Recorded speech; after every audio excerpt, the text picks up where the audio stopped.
School কর্তৃপক্ষ এবং যারা হসপিটালে আছেন তাদের সমন্বয়ে আসলে সঠিক তথ্যটা আপনারা পেয়ে যাবেন। আসলে আমরা ওই উদ্ধার কার্যক্রমটাকেই মেইন ফোকাসে রেখে কাজ করেছি। কতজনকে আসলে নিয়ে যেতে পেরেছি বা ওই সময় আসলে আমাদের আর ওইটা কাজ করে নাই।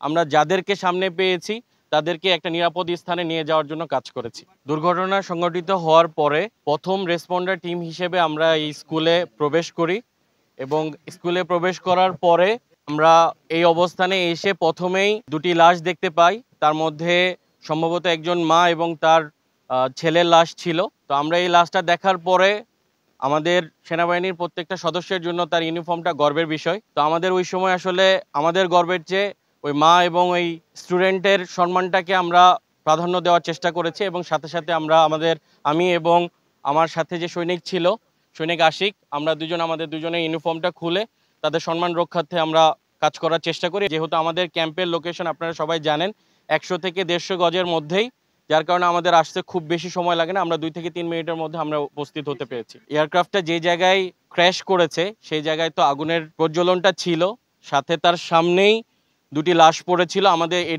এই স্পটে এসে আমরা প্রথমে এটাই দেখতে পাই যে আগুনটা হচ্ছে স্কুলের যে কক্ষটাতে আগুন জ্বলেছিল এবং তার সামনে দুটি লাশ।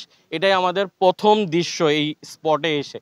ওটা দেখার পরে আমরা আমাদের উদ্ধার কার্যক্রমটা শুরু করি। আমরা এবং আমাদের যে সৈনিকরা আছে তারা সবাই চেষ্টা করেছে ভিতর থেকে যারা তখনও জীবিত ছিল বা আহত অবস্থায় ছিল সেই আগুন জ্বলা অবস্থায় আমরা যতটুকু পেরেছি নির্বাপন করার মাধ্যমে ভিতরে প্রবেশ করে তাদেরকে উদ্ধার করার চেষ্টা করেছি এবং অনেকাংশেই আমরা আল্লাহর রহমতে তাদেরকে উদ্ধার করতে সক্ষম হয়েছি।